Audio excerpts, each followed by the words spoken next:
Hai,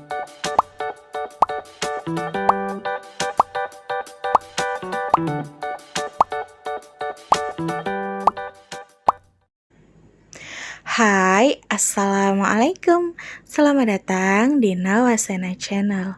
Hari ini saya akan melanjutkan membacakan novel yang berjudul Terpaksa Menikahi Bad Boy, bab 48.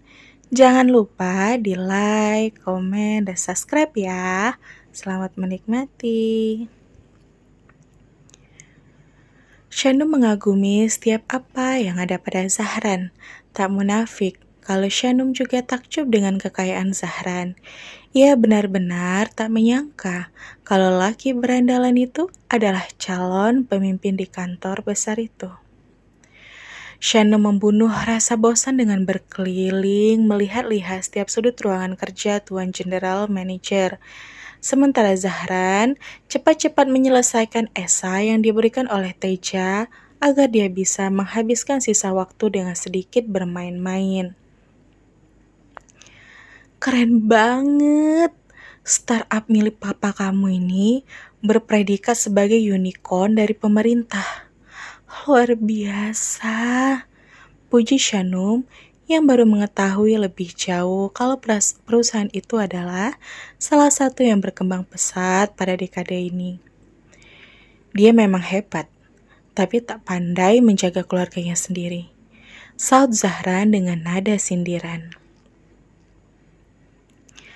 Semoga itu menjadi pelajaran buat kamu, Bang. Kamu tahu, kalau ada di tengah-tengah kegagalan rumah tangga orang tua itu, sangat menyiksa batin. Jangan sampai anak-anak kita mengalaminya kelak. Ucap Shanum dan dirinya masih fokus melihat-lihat seisi kantor itu. Zahran sudah menyelesaikan tugasnya lalu berjalan dekat ke tempat Shanum berada sekarang. Zahran berjalan sembari mengendurkan dasinya seperti pemburu yang siap menerkam mangsanya. Jadi anak broken home itu memang cukup menyakitkan. Tapi abang beruntung karena menemukan kamu. Zahran mengagetkan Shanum dengan sebuah pelukan dari belakang.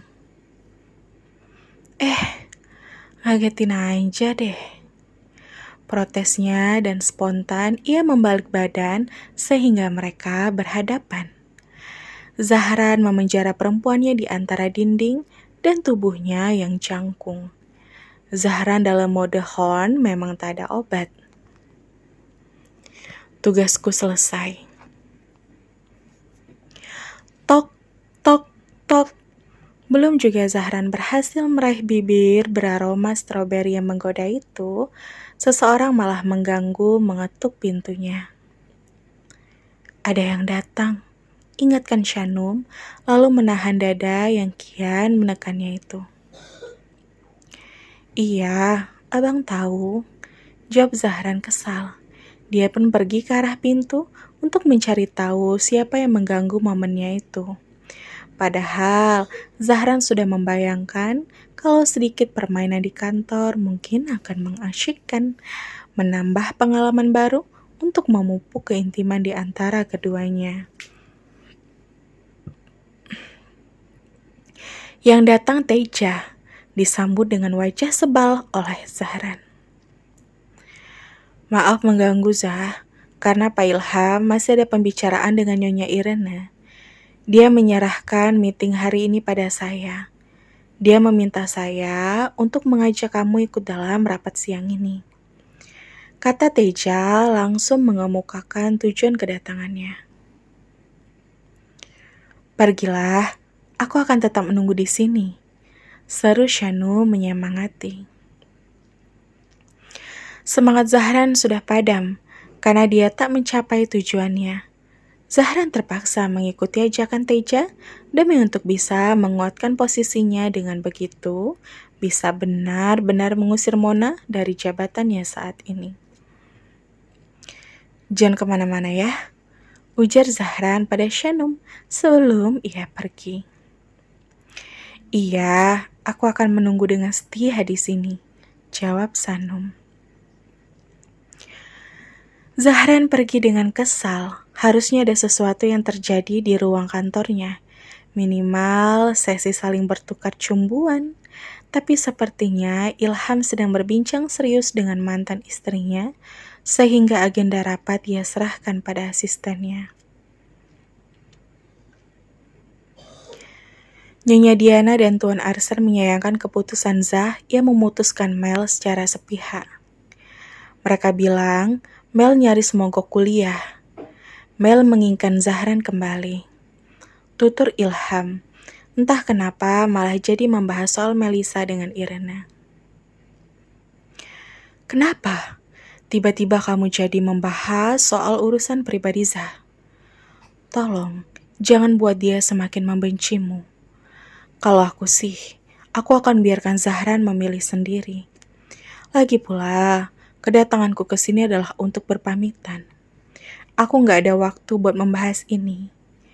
Yang pasti, Zah sudah sangat bahagia dengan pilihannya.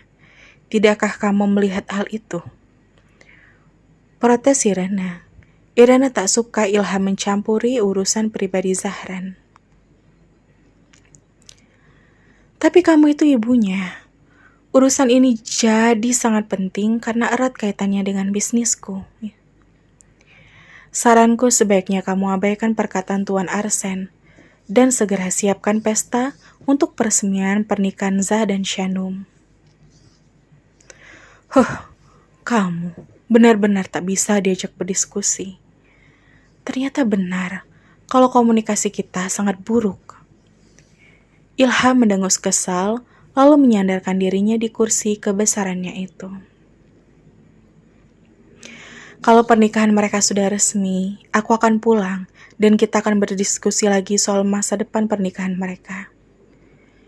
Jangan pernah berpikir untuk membahas Melisa sekarang, karena yang aku tahu, yang Zahran inginkan hanya Shanum. Dengan tegas, Irena menolak pembahasan Ilham dan menegaskan kalau fokus Zahran saat ini hanyalah Shanum. Dalam hal ini, Irene memang telah menerima 100%. Beda halnya dengan Ilham, ia masih setengah-setengah. Bahkan Ilham masih saja memikirkan cara agar Zahran memilih yang lain selain Shanum. Yang ada di pikiran Ilham memang hanyalah tentang bisnis, dan bisnis. Mulailah jadi papa yang pengertian. Zahran juga sedang berusaha untuk jadi anak yang baik untukmu. Aku pamit ya. Bye. Pamit Irena. Dia pergi meninggalkan Ilham yang tidak bersemangat. Keinginannya dengan keinginan Zahran memang lebih seringnya tak pernah sejalan. Besok sore acara touringnya akan start dari base camp The Wolf. Sanu mempersiapkan diri dengan membereskan seisi rumah. Tak lupa, dia juga menyiapkan sebuah tas cukup besar karena rencananya mereka akan menginap 1 malam di villa milik keluarga Juan. Rasanya senang sekali. Sejak mengenal Zahran, begitu banyak pengalaman baru yang ia dapat. Tak pernah terpikir sebelumnya oleh Shanum kalau dia akan menjalani hidup penuh petualangan dan penuh dengan kesenangan seperti ini. Kring, kring. Dering telepon berbunyi. Handphone yang ia simpan di dalam apron bergetar setengah menggelitiki. Shanum yang sedang sibuk menyapu lantai sejenak menghentikan kegiatannya dan mengangkat telepon itu. Bapak? Apalagi saat tahu yang menelpon adalah Dharma, Shanum segera mengangkatnya. Halo Pak. Assalamualaikum, sapa Shanum. Waalaikumsalam. Shanum, ini loh, Bapak kaget, sekaligus heran. Dharma terdengar panik. Shanum tak tahu apa yang terjadi. Kenapa, Pak? Bapak baik-baik aja kan? Ada apa? Apa yang bikin Bapak heran dan kaget? Shanum ikut panik, benar-benar tak tahu apa yang terjadi. Ini loh, tiba-tiba Bapak diajak bikin paspor. Ada surat rekomendasi juga dari travel umroh dan Bapak nggak kenal. Bapak kan belum sempat mendaftar. Tapi kok tiba-tiba nama Bapak sama Ibu terdaftar di travel umroh itu? Bapak senang, tapi Bapak takut. Ini penipuan loh. Shanum pun terkejut dengan apa yang Dharma kabarkan. Apa benar begitu? Apa mungkin ada orang yang sengaja melakukan ini untuk memanfaatkan Dharma yang begitu menginginkan perjalanan umroh itu? Gimana ini, Shanum? Tapi Bapak nggak diminta uang sama sekali kok. Cuma diajak pergi ke kantor imigrasi aja. Tambah Dharma. Siapa yang daftari Bapak ya? Aku emang berniat buat daftari Bapak. Tapi belum sempat. Kok soalnya uang yang aku kumpulkan masih jauh. Coba kamu tanya sama suami kamu. Orang ini bilang, katanya mendaftarkan Bapak ke travel umroh itu atas nama kamu loh. Atas nama aku? Shanum tambah heran. Dia tak lantas bereforia untuk kesenangan orang tuanya karena takut kalau ini modus baru penipuan. Shanum harus mencari Zahran. Siapa tahu Zahran tahu sesuatu. Ya udah, nanti aku telepon Bapak lagi ya. Bapak jangan ikut sama orang itu dulu sebelum aku telepon balik ya. Pinta Shanum dengan perasaan harap-harap cemas. Iya nak, cepat ya. Soalnya orang ini nunggu dari tadi. Iya pak, iya. Shanum segera mencari Zahran selepas sholat zuhur tadi. Zahran memang rebahan di dalam kamar. Apakah mungkin ini adalah rencana Zahran? Dan bersambung. Sampai ketemu di bab selanjutnya ya. Wassalamualaikum.